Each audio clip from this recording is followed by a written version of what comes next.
नमस्कार बच्चों, मैं अमरनाथ झा आपके समक्ष कक्षा 9th का गणित का वर्कशीट संख्या 63 लेकर के उपस्थित हुई है। दिनांक 6 जनवरी 2022 के लिए है। हमारा आज का टॉपिक है चतुर्भुज। इस वर्कशीट को समझने के लिए हमें पूर्व ज्ञान त्रिभुज और चतुर्भुज के गुणों की समझ होनी चाहिए। आप त्रिभुज और चतुर्भुज को अच्छी तरह से समझते हैं और पिछले कुछ वर्कशीटों में आपने समांतर चतुर्भुज के विशेष गुणधर्म भी सीखे थे। आइए बच्चों, आप एक त्रिभुज और एक चतुर्भुज के अनेक गुणों का अध्ययन कर चुके हैं। आइए त्रिभुज के एक अन्य गुण का अध्ययन करें जो एक त्रिभुज की भुजाओं के मध्य बिंदुओं से संबंधित है। इसके लिए निम्नलिखित क्रियाकलाप करते हैं। यहाँ पे एक क्रियाकलाप दिया हुआ है, कह रहा है जो कि एक त्रिभुज ABC खींचिए। इस प्रकार ABC खींच लीजिए और इसकी दो भुजाएं AB और AC के मध्य बिंदु AB के मध्य बिंदु E है और AC के मध्य बिंदु F है, अंकित कीजिए और EF को मिला दीजिए, इसको मिला दीजिए। अब EF को स्केल की सहायता से इसको मापिए और इसको मापिए, साथ ही ये कोण और ये कोण दोनों को मापिए। तो आप क्या देखते हैं? आप देखेंगे कि ये जो लाइन है, मतलब इसकी जो लंबाई है इसकी आधी होती है, यानी जो BC की आधी होगी EF की लंबाई। EF is equal to half of BC। साथ ही ये कोण और ये कोण बराबर होगा। और हम जानते हैं कि जब इस तरह हो, यानी संगत कोण बराबर हो, तो क्या होता है, ये जो भुजाएं, ये जो लाइन है आपस में समांतर होती है। यानी ये जो कोण 1 और कोण 2 दिया हुआ है ये बराबर हो गया, तो अतः EF जो है इसके समांतर हो गया। यानी हमने इसमें क्या देखा, जो मध्य बिंदुओं को मिलाने वाली जो रेखा थी, वो मध्य बिंदुओं को मिलाने वाली जो रेखा है वो क्या होती है, समांतर और इसकी आधी होती है। दो भुजाओं के मध्य बिंदुओं को मिलाने वाली रेखा तीसरी भुजा के समांतर और आधी होती है। ये मध्य बिंदु प्रमेय भी है। तो आइए उस प्रमेय को देखें और समझने का प्रयास करें। इसके लिए आप कुछ और भी अलग से त्रिभुज अपना सकते हैं और बार बार देख सकते हैं अलग अलग प्रकार के। तो उसमें आप देखेंगे जो कि ये इसके समांतर और आधी होता है। तो इससे एक मध्य बिंदु प्रमेय बना जो काफी इंपॉर्टेंट है। आप उसको सिद्ध ना करते हुए सीधे कम से कम बेसिक जानकारी जरूर रखें। किसी त्रिभुज की, इसमें हमने क्या देखा था, किसी त्रिभुज की किन्हीं दो भुजाओं के मध्य बिंदुओं को मिलाने वाली रेखाखंड तीसरी भुजा के समांतर होता है। यानी इस तीसरी भुजा के समांतर हमने देखा अभी, ये इसके समांतर होता है। और हमें इसका अर्थ है, यदि हमें दिया है E मध्य बिंदु है AB का और F मध्य बिंदु है AC का, तो EF समांतर BC होगा। क्या इस प्रमेय का विलोम भी हम लिख सकते हैं? क्या यह भी सत्य होगा? ये भी सत्य होगा। आप देखेंगे कि इस बिंदु का विलोम भी सत्य है। इसे नीचे लिखे गया दिया गया, यदि किसी त्रिभुज की एक भुजा के मध्य बिंदु से दूसरी भुजा के समांतर खींची गई रेखा तीसरी भुजा को समद्विभाजित करती है, यानी समान दो भागों में बांटती है। यानी कह रहा है जो कि किसी त्रिभुज की एक भुजा के मध्य बिंदु, यानी इसकी एक मध्य बिंदु ले लेते हैं, जो एक मध्य बिंदु से दूसरी भुजा के समांतर, यानी इसके समांतर खींची गई रेखा जो तीसरी भुजा है उसको समद्विभाजित करती है, यानी इसको दो भागों में बराबर भागों में बांटती है।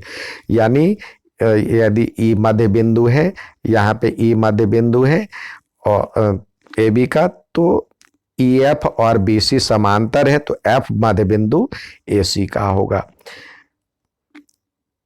इसमें हमने क्या देखा, कह रहा है जो कि मध्य बिंदुओं को मिलाने वाली रेखा जो होती है, दो भुजाओं के मध्य बिंदुओं को मिलाने वाली रेखा तीसरी भुजा के समांतर होती है। ठीक है, और एक मध्य बिंदु प्रमेय और उसका विलोम क्या कहता है, यदि एक त्रिभुज की एक भुजा के मध्य बिंदु से दूसरी भुजा के समांतर खींची गई रेखा तीसरी भुजा को समान भागों में यानी समद्विभाजित करती है। और ये भी देखा था जो कि समद्विभाजित करती है, और इसका जो वैल्यू है यानी इसका मान है समद्विभाजित, और ये समांतर और आधी होती है। तो हमने ये तीन चीज सीखे। एक तो इसके समांतर या मध्य बिंदुओं को मिलाने वाली रेखा इसके समांतर और आधी होगी, और यदि यहाँ पे दिया होगा ये मध्य बिंदु, एक ही मध्य बिंदु दिया होगा और इसके समांतर खींची गई रेखा दूसरे को समद्विभाजित करती है यानी दो भागों में बांटती है। तो तीन बातें सीखे। उसी पे आधारित कुछ प्रश्न दिए गए हैं, तो आइए उस प्रश्न उदाहरण को देखें पहले, फिर आगे बढ़े। ये उदाहरण दिया, त्रिभुज ए बी सी में डी ई एफ क्रमशः, ये डी ई और एफ क्रमशः मध्य बिंदु है। ए बी के डी है मध्य बिंदु, बी सी का ई है, और ए सी का एफ या सी ए का मध्य बिंदु एफ है। अब कह रहा है जो कि इसको मिलाने से जो बनी डी ई एफ को मिलाने पर ए बी सी सर्वांगसम त्रिभुज, जो मतलब चार सर्वांगसम त्रिभुजों में विभाजित हो जाती है, यानी चार सर्वांगसम त्रिभुज में विभाजित हो जाती है। यहाँ पे ये दिया हुआ देखिए, यहाँ पे ये दिया हुआ है चार सर्वांगसम त्रिभुज के रूप में। ये यहाँ पे T1 लिखा हुआ है, T1, ये T2 है, ये T3 है और T4 है। अब चार, तो अब देखिए हम देख रहे हैं जो कि हल के रूप में डी यानी ये वाली साइड डी ई, या इधर से लेते हैं डी ई, ये इसके समांतर है। डी ई भुजा ए बी और बी सी के मध्य बिंदु है। डी और ई ए बी और ए सी के मध्य बिंदु, अतः जो मध्य बिंदु प्रमेय था उसके अनुसार डी ई यानी ये समांतर इसके हो जाएगा, डी ई समांतर ए सी हो जाएगा। इसी प्रकार डी एफ जो होगा, यानी हमारे पास ये डी एफ है, डी एफ समांतर बी सी हो जाएगा, और ई एफ समांतर ये समांतर इसके हो जाएगा ए बी के मध्य बिंदु प्रमेय से। तो इस प्रकार अब देखते क्या है, इस प्रकार अब देखिए समांतर चतुर्भुज ए डी ई एफ में चलते हैं। ए डी ई एफ, ये देखिए ये समांतर इसके हो जाएगा, जब ये पूरा समांतर है तो ये भी समांतर हो जाएगा इसके, और ये समांतर इसके हो जाएगा, तो ये एक समांतर चतुर्भुज हो जाएगा। ए डी एफ समांतर चतुर्भुज हो जाएगा। उसी प्रकार B D E F E, तो बी डी जो है आपको ये दिया हुआ है यहाँ पे बी डी और एफ ई, यानी ये चतुर्भुज हो जाएगा, ये इसके समांतर है और ये इसके समांतर है, तो ये समांतर चतुर्भुज हो जाएगा। इसी प्रकार अब हम तीसरा त्रिभुज, यानी ये इसके समांतर हो जाएगा और ये इसके समांतर हो जाएगा, तो ये भी एक समांतर चतुर्भुज हो जाएगा। ये चार समांतर चतुर्भुज में हो जाएगा। अब चलते हैं डीई समांतर चतुर्भुज बी डी ई एफ का विकर्ण है। डीई यानी ये जो है वो आपको बी डी ई एफ फिर से एक बार इसको साफ, यहां तक हमने समझ लिया था। तो डीई समांतर चतुर्भुज बीडीएफ का एक विकर्ण है, यानी डीई क्या है, ये है डीई। और बीडीईएफ, बी यानी इसका एक ये विकर्ण है। और हमने कल सीखा था समांतर चतुर्भुज के विकर्ण जो होते हैं उसे दो समरूप त्रिभुजों में विभाजित करता है। तो ये T1 सर्वांग सम T2 हो जाएगा। उसी प्रकार ये भी समांतर चतुर्भुज है, ये भी समांतर चतुर्भुज है और ये इसका विकर्ण है। तो T1 समांतर T3 हो जाएगा। और ये भी एक समांतर चतुर्भुज है और ये विकर्ण है, तो T1 समांतर T4 हो जाएगा। तो इस प्रकार क्या देख रहे हैं, चारों समांतर T1 मतलब T1 इसके भी समांतर है T2 के, और T1 इसके भी समांतर है और इसके भी समांतर है। तो T1 समांतर T2 और समांतर T4 T3 और समांतर T4। तो यानी चार सर्वांगसम त्रिभुजों में विभाजित कर देता है। यही प्रूफ करना था। आइए कुछ सवाल दिए गए हैं, स्वयं प्रयास कीजिए के तहत। तो सवाल को देखें। यहां पे सवाल दिया, त्रिभुज ABC एक त्रिभुज है जिसका कोण C समकोण है। हमने इसका नाम ये बना लिया समकोण त्रिभुज। तो इसका कोण C पे समकोण बनाए, यहाँ पे C है, ये हो गया A और ये हो गया B।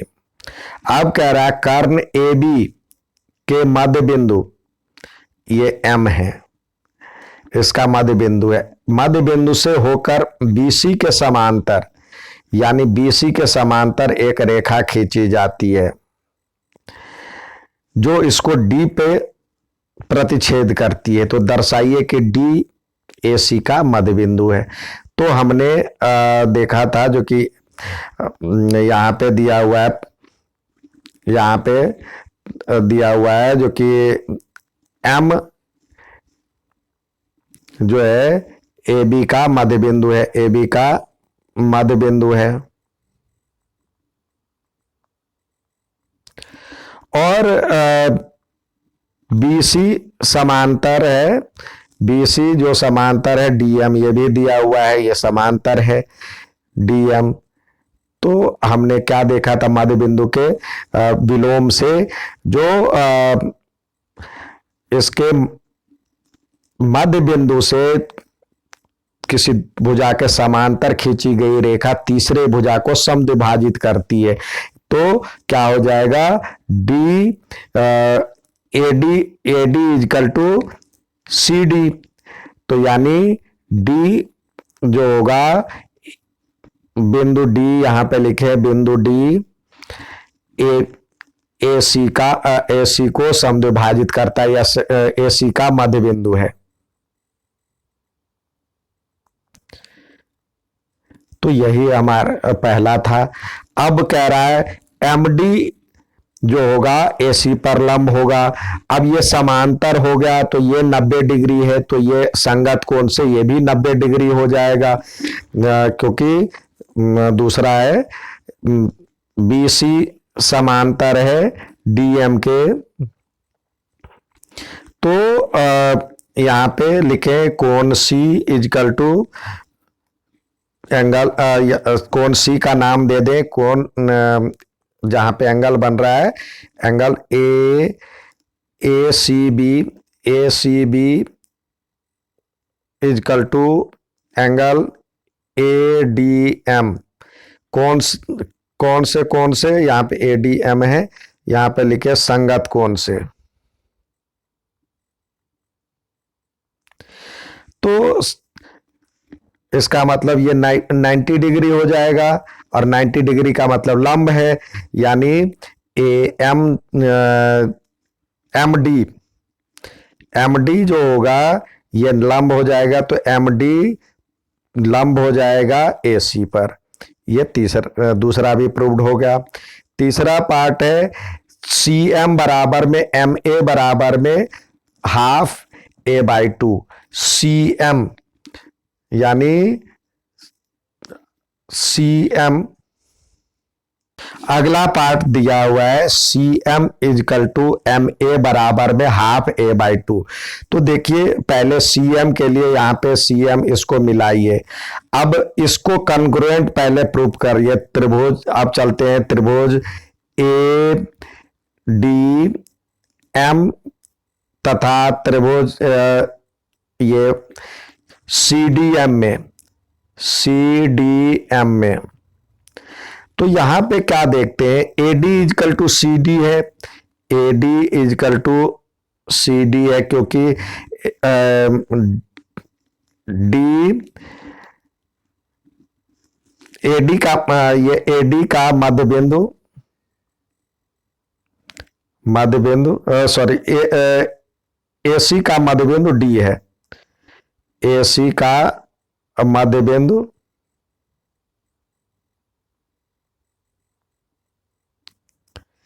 तो इस प्रकार ये बराबर हो जाएगा।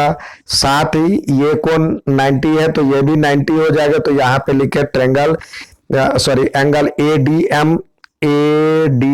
एम इजकल टू एंगल यहां पे हो जाएगा सी डी एम बराबर में 90 डिग्री। और ये दोनों में है A M is equal to A M is equal to A M उभयनिष्ठ। तो इसका मतलब क्या हो गया, ये ट्रेंगल दोनों कॉन्ग्रुएंट हो गया, सर्वांगसम हो गया। तो यानी त्रिभुज ए डी एम सर्वांगसम हो गया त्रिभुज सी डी एम के, त्रिभुज सी डी एम के। तो सीपीसीटी से क्या हो गया, सीपीसीटी से हो गया ए एम, इसकी साइड ए एम बराबर में सी एम। और आपको ए एम जो दिया हुआ था, ए एम यहां पे एम मध्य बिंदु है, तो ए एम बराबर में इसका हाफ हो जाएगा, ए बी का हाफ। तो यहां पे लिखे A M is equal to A M जो होगा ए एम बराबर में हाफ ऑफ ए बी। तो इसका मतलब क्या हो जाएगा, A M is equal to C M is equal to half of A B. यही आपको प्रूफ करना था। ठीक है, यह दिया हुआ है A M is equal to A M यानी एम ए, यहां पे आप लिख सकते हैं एम ए लिख ले, कोई ऐसी बात नहीं है। M A is equal to C M is equal to half of A B, ये प्रूफ हो गया। नेक्स्ट सवाल देखते हैं हम। यहां पे दिया हुआ ए बी सी डी एक आयत है, तो हमने ए बी सी डी एक आयत बना लिया, ए बी सी डी। कह रहा है इसके मध्य बिंदु पी क्यू आर एस। तो बारी बारी से पी क्यू आर एस यानी ए बी का मध्य बिंदु दिया हुआ है, ए बी का मध्य बिंदु पी है, इसका मध्य बिंदु बी सी का मध्य बिंदु क्यू है, और इसका मध्य बिंदु आपको आर दिया हुआ है और ये एस दिया हुआ है। तो ये इस सबको आप मिलाएं तो आपको प्रूव करना है जो कि ये मध्य बिंदु है। दर्शाइए कि पी क्यू आर एस यानी इसको ऐसे मिलाएं,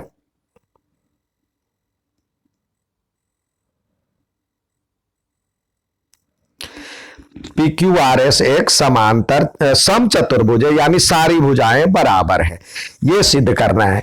तो हम एक क्या करें, इसके बीच में एक इस तरह से ये पहले डाल लें, बारी बारी से करेंगे। तो देखिए जब ये डालेंगे ये इसके लिए क्या हो जाएगा, कर्ण हो जाएगा, सॉरी ये विकर्ण डालेंगे, ये विकर्ण हमने डाल लिया, ये विकर्ण हमने डाल लिया, बी डी विकर्ण डाल लिया। अब चलते हैं, देखिए ये मध्य बिंदु है। अब चलते हैं पहले त्रिभुज ए डी बी में, ए डी बी में देखिए ये इस एडी का, ये एडी का मध्य बिंदु ये है और ए बी का मध्य बिंदु ये है। तो मध्य बिंदुओं को मिलाने वाली रेखा क्या होती है, समांतर होती है और आधी होती है। तो यहां पे हो गया मध्य बिंदु प्रमेय से एस पी जो होगा समांतर होगा बी डी के तथा एसपी जो होगा हाफ ऑफ बी डी होगा। मध्य बिंदु प्रमेय से यहां पे लिख भी सकते हैं मध्य बिंदु प्रमेय से।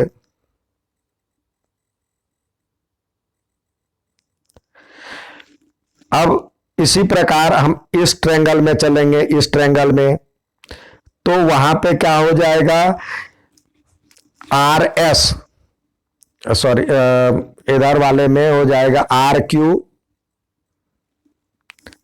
क्यू समांतर हो जाएगा, पहले लिख ले किस त्रिभुज में जा रहे हैं, त्रिभुज बी सी डी में। तो ये हो जाएगा आपको ये आर या क्यू आर समांतर हो जाएगा इसके बी डी के तथा ये हो जाएगा हाफ ऑफ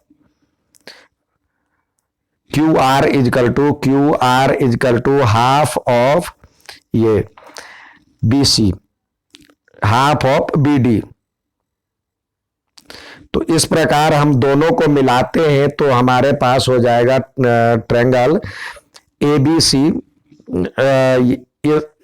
इसमें और इसको जब मिलाते हैं तो ये बी डी के पैरेलल ये भी और ये भी पैरेलल है, तो यानी S P parallel to Q R हो जाएगा और S P is equal to Q R भी हो जाएगा तथा S P is equal to Q R. तो इसका मतलब क्या हुआ, पी क्यू आर एस जो होगा ये समांतर चतुर्भुज हो गया, यानी एक भुजा, यानी हमने देखा जो कि ये इसके समांतर और बराबर है। तब जब एक भुजा समांतर और बराबर हो जाता है तो ये हो जाएगा, अतः पी क्यू आर एस एक समांतर चतुर्भुज है। लेकिन हमें प्रूफ करना है सम चतुर्भुज है, यानी चारों भुजा बराबर है। अभी हमने जैसे ये बराबर कर लिया तो इसी प्रकार ये इसके बराबर हो जाएगा और पैरेलल हो जाएगा, तो हमें दिखाना है ये भी बराबर है। तो अब चलते हैं एक ये एंगल ले लेते हैं। देखिए एक ट्रायंगल इसमें बात करते हैं, एक ये ट्रायंगल में और एक यहां पे जो ट्रायंगल बना है ये ट्रायंगल में। तो इसमें चलते हैं तो लिखे यहां पे ट्रायंगल, ये एस नाम है, यहां पे ट्रायंगल एस डी आर तथा triangle Q R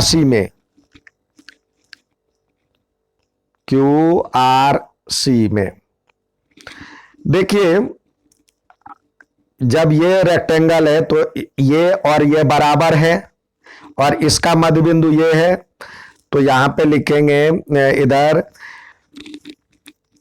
S D is equal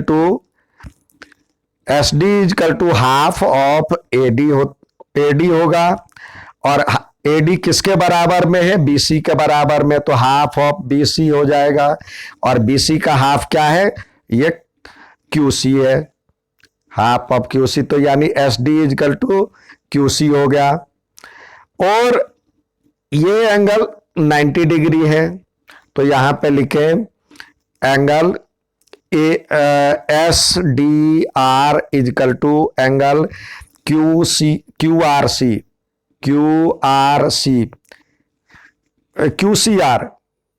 पे बन रहा है क्यू सी आर, यानी ये एंगल बराबर में 90 डिग्री और ये R D is equal to R C यहां पे लिखे, या D R is equal to C R, क्योंकि आर सी डी का मध्य बिंदु है, यहां पे आर सी डी का मध्य बिंदु है।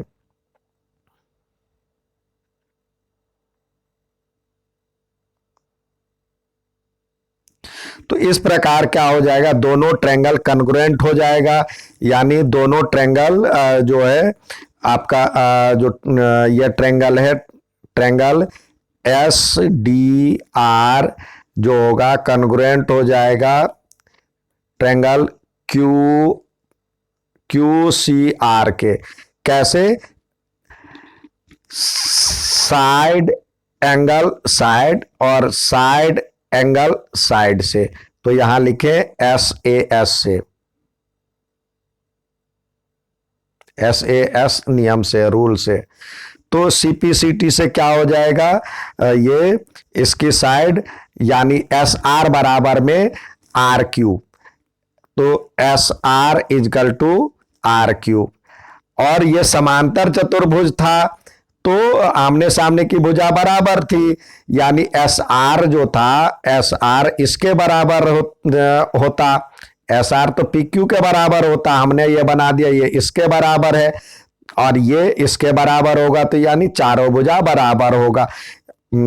यानी SR is equal to QR is equal to SR किसके बराबर है, SR किसके बराबर है, समांतर चतुर्भुज में SR बराबर में है PQ के, और यहां पे लिखे PQ और QR बराबर है SP के, तो SP, तो यानी ये चारों भुजा बराबर हो गया।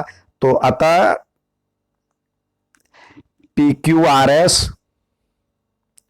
एक समचतुर्भुज है। ये आपको प्रूव करना था। उम्मीद है समझ में आया होगा। अच्छा लगे तो लाइक और सब्सक्राइब जरूर करें। धन्यवाद।